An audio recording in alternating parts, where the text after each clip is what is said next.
The problem is not that we have missed a potential trading opportunity. The problem is that we perceive that to be a相場が大きく動いているのを見ると、置いていかれるのが嫌でついついエントリーしてしまう。ただその後に相場は逆行して結果として高値掴みになった。こうしたトレードチャンスを逃してしまうことへの恐れから、ついつい飛び乗ってしまうことをフォモエントリーと言いますが、このような感情的で衝動的なトレードが収支を悪化させていると感じている方は少なくないと思います。どうすればフォモを防ぐことができるのか。今回は行動科学が専門の心理学者であり、トレード心理学の第一人者であるブレッド・スティーンバーガー氏による講演、フォモエントリーや感情的なトレードを防ぐ方法を紹介します。フォモや感情的、衝動的トレードの癖がついていて、なかなか抜けられないという方、相場が大きく伸びている場面でついつい飛び乗ってしまい、結果として高値掴みを繰り返してしまうという方、待ってない方。今回の講演は心理学者の方のお話ということで、人間の脳の働き方からフォモが起きる仕組みを解説するほか、どうやったらフォモを防ぐことができるのか、人間の脳や行動科学の観点から具体的な対策を紹介しています。フォモや飛び乗りエントリーから抜け出せなくて悩んでいる方はもちろん、そうでない方にとってもトレードへの取り組み方や考え方の転換を促すような内容になっていますので参考になると思います。ぜひ最後まで楽しんでください。はい、早速ですね、皆さんと一緒に講演を見ていきたいと思いますが、今回の講演、もともと1時間ぐらいあるものを、今回そのエッセンスを凝縮して20分ぐらいでお届けしますが、それでも長いですので、第1部と第2部に分けて、さらに所々で内容を整理したり、重要なポイントを解説しながらお送りします。講演だけ聞きたいという方は概要欄にチャプターを用意していますので、そちらを利用してください。では早速ですね、講演の第1部から見ていきましょう。So, we're going to be talking today about FOMO, the fear of missing out on trades. I'm going to be approaching this topic as a psychologist, and you can see my academic affiliation there.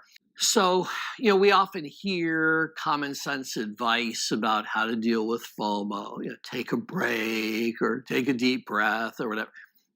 No, no. We're going to look at this psychologically and talk about specific evidence-based psychological strategies for overcoming FOMO. What does evidence-based mean? It means it's based in the outcome research in psychology. And that's why I teach at the medical school, are evidence-based strategies for changing our behavior. So we're going to be applying it to the trading situation. Okay, so let's get into it. Now, here's the big idea. What does FOMO stand for? Fear of missing out, fear of missing on opportunities. The key word is fear. FOMO is an anxiety. FOMO is a fear. Fear and anxiety occur when we perceive threat. The problem, this is a very important concept, the problem is not that we have missed a potential trading opportunity. The problem is that we perceive that to be a threat to us, to our success, to our future. So once something becomes a threat, we go into stress mode, and literally our brains respond with what's known as a fight or flight response. We're priming ourselves for action. How do we do that? The blood flow, if we were in a functional magnetic resonance imaging machine, we would see the blood flow in the brain go from the frontal cortex to the motor areas of the brain, priming us for action because we're perceiving an emergency, right? Now, what goes on in the brain's frontal cortex? Higher level thinking. Higher level thinking, judging, planning, all the things we're supposed to be doing when we're trading well. The blood is flowing away from those regions of the brain into the action areas. So as long as we perceive threat, we're going to be shifting our blood flow to a more impulsive, action-oriented mode rather than focusing our mind. Okay? The key to overcoming fear is taking the threat out of the situation. はい、一旦ここで区切りたいと思います。いきなりですね、FOMO が発生する原因のところでかなり衝撃的な内容が出てきましたけれども、ここまでの内容を整理していきたいと思います。まず FOMO が発生する原因についてですが、トレードのチャンスを見逃すことがトレーダーの成功に対する脅威として認識される。大きな相場の動きに乗ってお金を稼ぐことがトレーダーや投資家にとって成功に至る道であり、トレードの機会を逃すということは、その成功を阻害するものとして捉えられるということですね。そもそも FOMO が発生しやすい相場というのは大きく2つあって、1つは相場が急に大きく伸びる場面。そして2つ目はトレンドが発生してるんだけれども、押し目や戻り目のない動き。押し目まで価格が戻ってくるのを待っていたら、結局そのまま上がっていってしまった。皆さん経験あると思いますが、そういう大きな動きが発生しているときに、自分はその動きに乗れていないと、ポジションを持っていない自分が負け組のように思えてくる。このままだとせっかくのチャンスに置いていかれると感じて、ついついポジションを持ってしまうんですが、そういったところこそが反転のポイントだったりして、逆行して含み損。場合によっては損切りになる。高値掴みをしてしまった。こういうのが典型的なパターンだと思いますが、この根底にあるのは、こうした大きな相場の動きを見逃してしまうことで、トレードでお金を稼ぐという目的や欲求を阻害する脅威として脳が認識することにあるということですね。そして脅威が認識されると、脳が戦闘モード、緊急事態モードにシフトするとありました。さらに脳が戦闘モードに突入すると、血流が脳の前頭葉から大脳皮質の運動野に移動していくと説明されていました。脳の前頭葉というのは物事を判断したり計画したり高度な思考を行う領域であって、一方の運動野という部分は運動の指令を出す部分です。脳が戦闘態勢に入った時にすぐさま体が動かせるように指示を出す場所だということですね。つまり脳がチャンスを見逃すことを脅威として捉えると戦闘モードに入ってしまい、本来であればしっかりとトレードの計画やシナリオを考える前頭葉の部分の動きが活発にならなければいけないんですが、体を動かす指示を出す運動野の動きが活発になってしまうので、より衝動的な行動を取りやすくなってしまう。指が勝手に動いてついついマウスのボタンをポチッと押してしまうのは、脳がそのように働きやすくなっているからということですね。これは心理学ならではの視点ですよね。脳の仕組み的に FOMO は発生しやすいものだということが分かったわけですけれども、次ですね。FOMO を克服するには、この脅威を取り除く必要があるというふうに言われていますが、その方法についてトラウマを抱えた猫の例を取り上げて説明されています。Rescuing Molly Ruth. Molly Ruth is a cat that we recently adopted, very recently adopted. Poor Molly Ruth her owner died, and there was no one available to adopt her, and so she was placed in an animal shelter under not very good conditions. And she had never been in that sort of situation. She's in a cage, unfamiliar environment. She was really traumatized. She was really upset. When we went to see her, she was cowering in the back of her cage. She wouldn't let anyone near her. We have to create gradual experiences of safety for her. She's in this totally new environment. Everything is potentially threatening. So what we do is, and this is a key psychological idea, we tap into motivations that are stronger than the fear-based motivation. Now, for little Molly Ruth, what motivation is stronger? The motivation to eat, because she wasn't given very much food in the shelter. And so we took the food, the cat food, and I put the cat food on my fingertips and held it close to her. And she was hungry, and so she goes closer and closer to the fingertips, and she starts licking the fingertips and eating the food, and that gives me a chance to pet her a little bit and do that again and again. And so gradually, we create experiences of safety, experiences where she sees that the fear it's not really scary. It's not really a threat. We're taking the threat out of it. But we're tapping into a motivation that's stronger than the fear. She wanted the food more than she wanted to avoid us. Okay? So let's look at how that psychological principle can apply to FOMO. Okay, so the question is, what motivation is greater than P&L? Obviously, we're motivated to make money. That's a big purpose of trading. But if P&L is the measure of our value, of our worth, then anytime we lose P&L, anytime we go into drawdown, we're going to feel worse about ourselves. So that allows it to be a threat.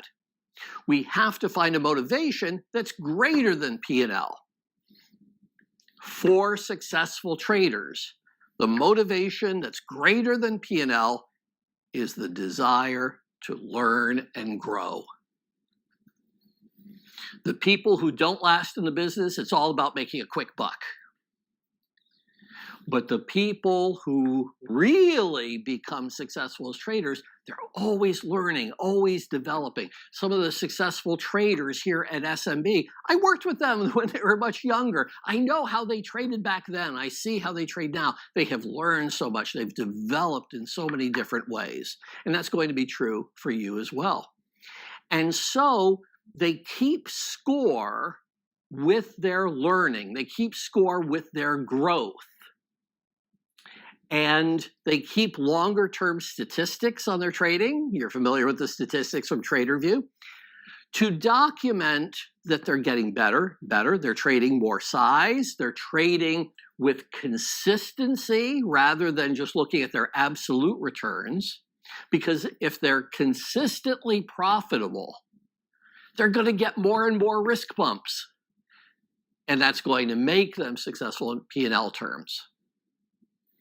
So they are measuring themselves on the basis of consistency of profitability, not magnitude of profitability.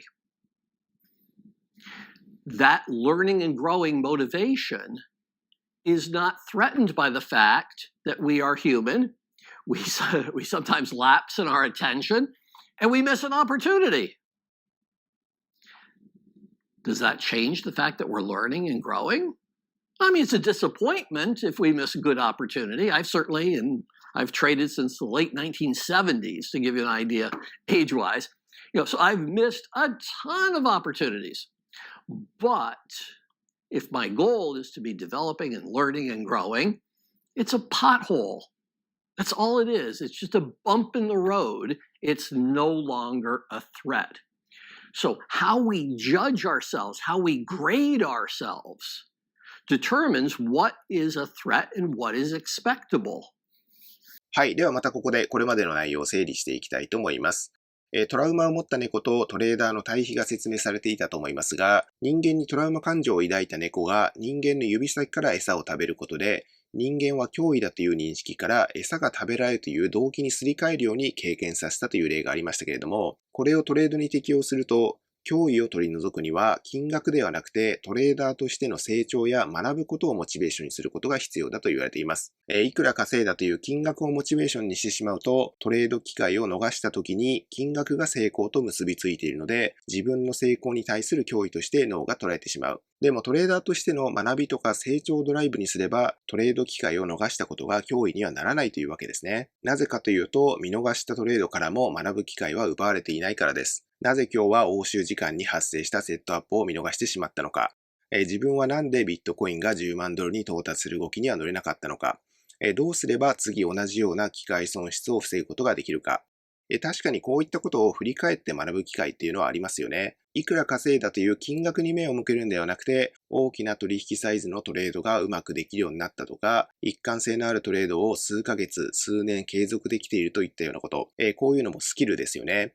こういったことをモチベーションにすること。スキルがあって継続的に利益を出すことができるようになれば、リスクも上げることができるので、それが結果的に金額的な PL、利益に反映されるということですね。このあたりは考え方、発想の転換ですよね。非常に面白いと思います。はい。では続いてですね、第2部の FOMO を防ぐためのより具体的な対策について見ていきましょう。The first strategy is known as exposure therapy.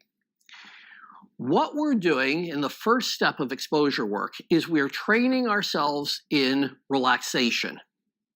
So we're teaching ourselves visualization. So we visualize something peaceful and relaxing. And while we're visualizing, maybe I'm visualizing myself walking on an empty beach and I'm feeling the sun and the waves are coming at my feet. I'm breathing very deeply and very slowly letting it out, very deeply breathing. And so with the slowed breathing, I'm slowing my body down. Now, remember, the fear response is fight or flight. If I slow my body down, that's the opposite physical response to fight or flight, right? So I'm slowing my body down and I'm focusing my mind. I'm not getting all frantic. I'm focusing my mind on something very peaceful and relaxing. Okay, that's stage one. That's step one of the exposure work. Step two is we create what's known as an anxiety hierarchy. We take scenarios from the least threatening at the bottom, that's number one, then we go number two, number three, all the way up to the most threatening scenario. So like the least threatening might be, you miss an entry on a trade early in the session and you get back in a little bit later. Okay, I mean, it's not a huge threat, but it's a little bit frustrating. Number two, number three, number four, you create different scenarios that would be a little bit more threatening, like a drawdown scenario might be a little more threatening. Or market starts to move and your screen goes dead.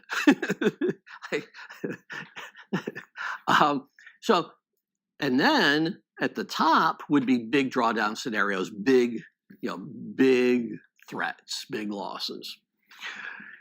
So in the exposure work, you create this hierarchy.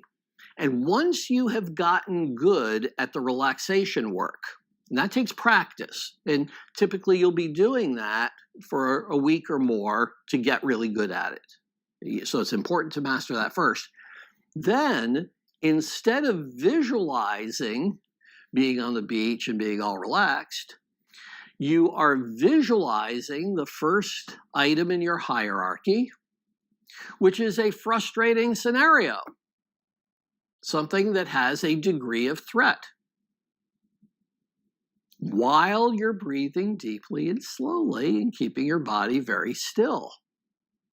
So think about what you're doing. You are pairing the threatening scenario with the slowed breathing, and you're focusing your mind on that scenario. So you're staying focused and staying calm while you're vividly visualizing a threatening situation. Now, what's going to happen if you do that 1 time, 2 times, 3 times, 10 times, 20 times? What's going to happen? It becomes natural. It becomes automatic. It becomes natural. It's the repetition, pairing of the threat with the relaxation response means they become paired in our mind. And so we learn a new connection. And actually, there are changes in blood flow as a result of doing this kind of work. This is the number one psychological treatment for phobias, for PTSD, whenever people have significant anxieties. Okay? So it takes daily practice, and many times we'll do it more than once a day. But once you create that connection, you've got it for life. It's the repetition that takes the threat out of it. You're literally training mind and body to stay chilled, even in a situation that could be a frustrating situation. Okay, that's exposure work. はい、ここまでが一つ目の対策でした。ペアリングということが紹介されていましたけれども、深呼吸を行うと同時に自分にとって脅威となるシナリオをいくつか思い浮かべる。脅威のシナリオの例としてですが、例えば衝動的にエントリーしたくなるような相場の動きが発生したときに、今エントリーをしたらリスクリワードが悪くなる可能性、少し逆行して含み損になる可能性、もしくは全戻しになって損切りになる可能性など、段階的にいろいろ考えられると思いますが、深呼吸を行いながらこれらのシナリオを思い浮かべることで、リラックス状態と脅威のシナリオがペアリング、結合される。それを毎日、毎週、毎月と繰り返していると、脳内の血流にも変化が訪れる。そうすることで大きな相場の動きを見て、自分がそれに乗れていないという状態になっても、その見逃した状況を脅威として認識しなくなる。これは PTSD の治療にも使われている心理学療法ということですね。はい、では続きを見ていきましょう。We are changing our thinking patterns. We're changing how we think about these missed opportunities.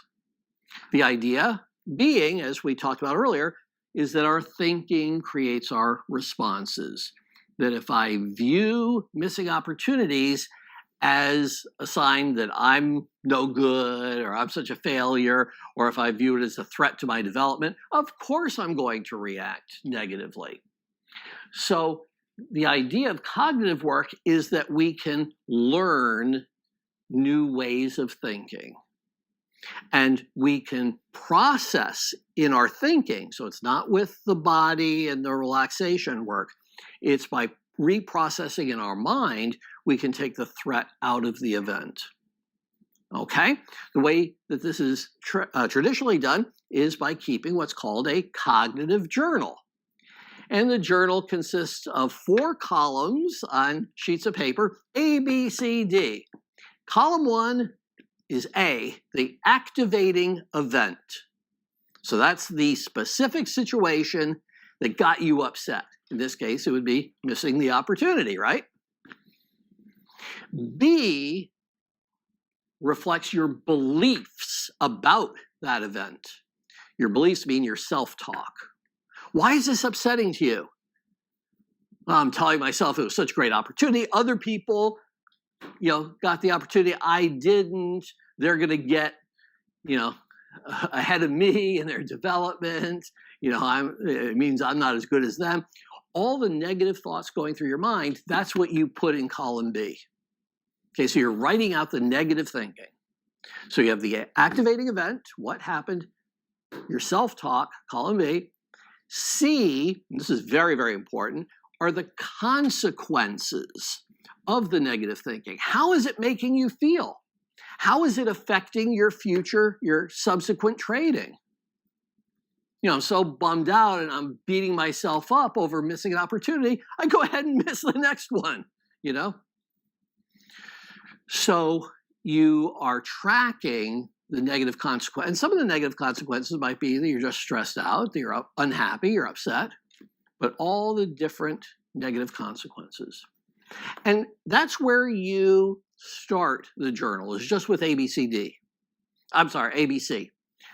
So that you get very good at recognizing in real time when activating events are activating you, and you're getting really good at identifying your negative beliefs, and you're getting very good at identifying the consequences of those.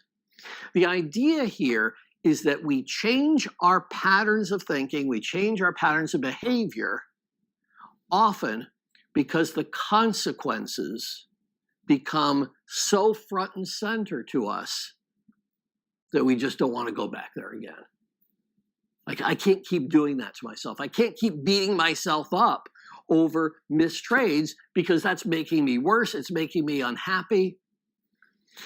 So interestingly, and this is something I teach to the students in Syracuse, one of our best motivations to change is hate. Because if we hate our negative patterns, we're going to push them away. We don't want any part of it. If I hate something, I don't want it in my life. Okay? You want to be so aware of the consequences that you hate them. That's what gets people, in AA past their alcohol problems. At some point, the consequences build up, and I've lost my job, I've lost my marriage, I've lost, my health. I can't do this anymore. I got to change. This is killing me. So that's what C is all about. And you get better and better and better at identifying the negative beliefs, but also emotionally connecting with the consequences. Column D stands for disputation. Means you're disputing the negative thinking. It's like you talking back at that negative thinking. And as I've written in a couple of my books, one of the favorite ways I have of doing the disputation is just to think about how you would talk to someone else you care about who is in that situation. Okay? So if someone who you're in a team and your teammate misses an opportunity, how would you want to talk to them? If you're mentoring them, if you're a teammate of theirs, how would you want to talk with them? It is a missed opportunity. You'd hopefully help them learn from it maybe, but you're not going to beat them down. There's more to you than this one trade. You would be encouraging, you would be caring, you would be supportive, you would be constructive. You would help them learn from it. The irony here is that many times we know how to talk with other people in those situations, but we have trouble doing that for ourselves. Column D is all about talking to yourself the way you would talk to a best friend. Talking to yourself, not in, like people talk about positive thinking. If you miss a great opportunity, no, it's not positive. It sucks. But you want to be constructive. The way I put it with the SMB folks is from everything, you want to take away a learning P&L. Because sometimes we don't take a monetary P&L, we take a loss.